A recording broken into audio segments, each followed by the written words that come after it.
Esto es Imagen Empresarial y esta mañana está aquí en Imagen Empresarial y se lo agradezco mucho a Gonzalo Monroy, especialista en el sector energético, justamente para hablar pues de la política energética en esta fase de la administración. Estimado Gonzalo, ¿cómo estás? Qué gusto. Mi querido Rodrigo, muy buenos días. Qué bueno escucharte. Gonzalo, te veo obviamente mucho en Twitter, etcétera, siempre muy activo. Y comienzo por uno de los temas clave que generó algo de revuelo y es pues la política que se ha seguido en términos de no cobrar el IEPS a los combustibles. La semana pasada, o bueno, esta semana se estará pagando el impuesto completo en la Premium o en la gasolina de bajo octanaje y casi la totalidad de la Magna y el diésel. El año pasado tuvo el costo total, digamos, pues prácticamente 400 mil millones de pesos. Pues no sé si, sí, costo, porque pues no se cobraron esos 400 mil millones de pesos y eso influye, sacaba cuentas y es más o menos el equivalente al presupuesto en educación y el Poder Judicial ahora que está de moda. O sea, se podría duplicar con ese dinero que costó el año pasado. ¿Cómo lo ves? Pues mira, es una dinámica muy interesante y hay que ponerle sobre todo en su contexto. Buena parte, por ejemplo, de lo que vimos el año pasado, todo lo que se dejó de cobrar y en su momento los estímulos adicionales, ahora sí propiamente ya llamados subsidios, le costaron al erario mexicano casi que 15,000 millones de dólares. Estamos hablando prácticamente de lo que ya se ha erogado, alrededor de lo que ya se ha erogado, de todo el presupuesto del proyecto de Dos Bocas. Es una cantidad gigantesca de dinero y es por eso que no se vieron picos por arriba de los 25, 27, incluso 30 pesos por litro.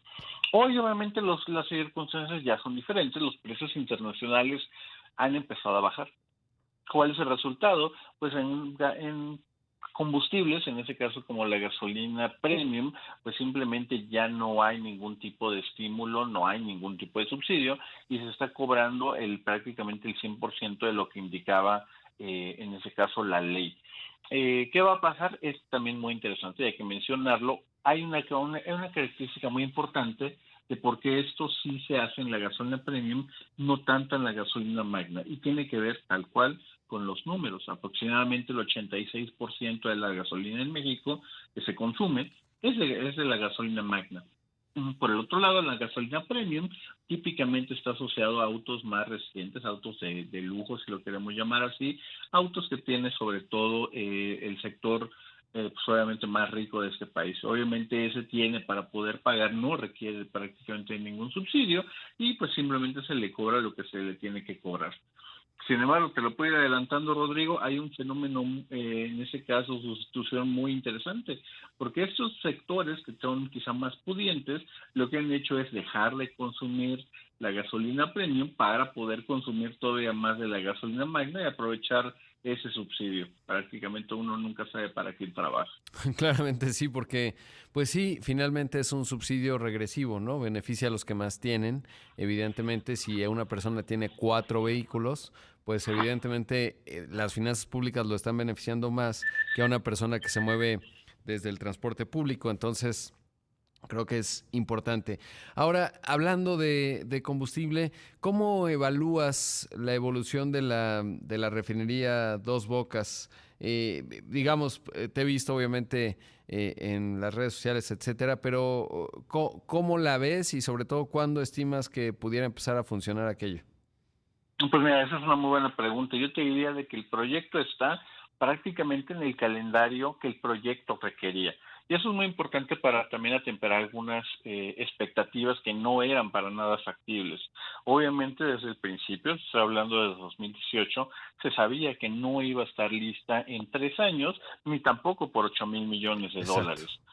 Hoy, por ejemplo, que se está hablando de que ya se empiezan a hacer algunas pruebas de integración, la realidad es de que el proyecto todavía sigue en algunas partes, todavía incluso con obra mecánica y obra hidráulica. En otras palabras, sigue todavía en construcción algunos segmentos. Es muy importante también mencionar de que algunos videos que ha posteado la propia secretaria Rocío Nale, pues algunos de ellos todavía están mostrando cosas, de nuevo, si uno sabe qué estar mirando, nos damos cuenta de que esa construcción en algunos lados es evidente y se empiezan a hacer otro tipo de pruebas en segmentos aislados o en líneas, en ese caso auxiliares, de los grandes procesos, los cuales, por desgracia, todavía no están puestos todavía en marcha. Habiendo dicho todo eso, yo te diría de que el proyecto le falta alrededor de un año, año y medio, para terminar toda la parte de la construcción y precisamente iniciar los periodos de pruebas. Y ahí hay que detenernos un segundo, porque si uno revisa sobre todo el récord que tiene Petróleos Mexicanos en ese tipo de reconfiguraciones o de echadas a andar, puestas en marcha, mejor dicho, de ese tipo de obras, pues nos damos cuenta que fácilmente se le puede ir entre 18 y 24 meses, lo Ujú. cual para hablar propiamente del periodo de ya iniciar la operación comercial, estaremos prácticamente ya hacia el 2027 de fecha de operación, Rodrigo. Claro, sí, o sea, digamos, ya funcionando como debería funcionar, 2027 lo mencionas, y el costo, bueno, yo he visto distintas cifras, ¿no? Pero por lo menos 18,000 millones de dólares. Sí, al menos. Aquí hemos visto las extensiones, de nuevo, gracias a las solicitudes de transparencia, nos damos cuenta que propio Petróleos Mexicanos ha hecho justamente las solicitudes para la ampliación de los proyectos. Vemos, por ejemplo, cómo justamente hay transferencias adicionales del propio presupuesto de Pemex para, valga la expresión, llenar los faltantes de lo que ocurre en la refinería Dos Bocas. Incluso en la forma, yo diría que más pueril, si lo queremos llamar así, todavía al día de hoy vemos que las ofertas de contratación para soldadores, para diferentes tipos de trabajo muy especializado para la propia refinería. Así que ahí no hay que tener tantas esperanzas de que eso sea lo que cambie el juego, sobre todo en las dinámicas del sureste mexicano. Oye, ¿y cómo observas para 2027 que estarán las condiciones de consumo de combustible? Es decir, ¿qué tan rentable será o qué tan benéfica para el país en función del objetivo que había planteado el gobierno al principio, ¿no? Que era sustituir importaciones. Qué buena pregunta me haces ahí. Y la realidad es de que este tema de la autosuficiencia en combustibles, que es como el propio gobierno lo ha hecho, la realidad es que no es de todos los combustibles, es prácticamente gasolina y diésel. Y hay que decirlo también con todas sus letras, esto no va a ocurrir. ¿Y esto por qué está pasando? Principalmente por el sistema nacional de refinación. Va apenas rebasando poco más del 50% de utilización, que palabras más, palabras menos, significa de que las refinerías trabajan un día sí y el otro no, un día sí y un día no.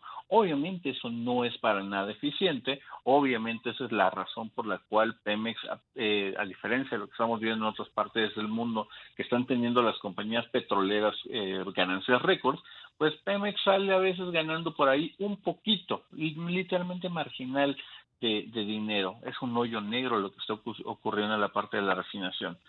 Esta parte es muy importante, Rodrigo, para entender las razones de por qué no está ocurriendo esa autosuficiencia. Y la principal cosa, que de nuevo tiene que ver con nuestras refinerías que ya tenemos construidas, es que están operando muy mal. Y a la hora que están operando muy mal, lo primer producto que sale de nuestras refinerías no es gasolina, no es diésel, es combustóleo de alto azufre.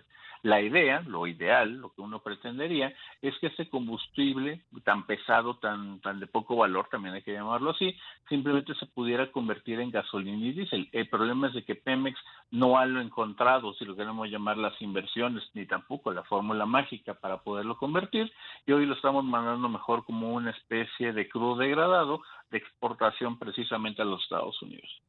Pues qué interesante y sobre todo, bueno, pues que además la demanda por un lado, seguirá creciendo y en parte México se beneficia de la eficiencia que hoy tiene Estados Unidos en la producción de hidrocarburos, al mismo tiempo que va cambiando la matriz energética. Ahí, bueno, pues es, digamos, de pronósticos reservados saber cuál será la evolución a escala global. Pero bueno, pues sin duda interesante y ya me quedo con la cifra, estimado Gonzalo. 2027, 18,000 millones de dólares al menos, que es lo que se estimaba, porque te acordarás cuando a 8,300 pues nadie quiso competir, tuvieron que quitar el proceso de licitación porque así no se podía y ocurrió lo que tenía que ocurrir. Al menos lo que sé es que está bien construida y eso, bueno, pues por lo menos cuando empiece a operar en 2027 esperemos que no se rompa. Gonzalo, te mando un gran abrazo, siempre un gusto platicar contigo y espero que sea más a menudo. Por supuesto, querido Rodrigo, te mando un tremendo abrazo a ti y a todo tu público. Otra vuelta y escuchamos a Gonzalo Monroy, especialista en el sector energético.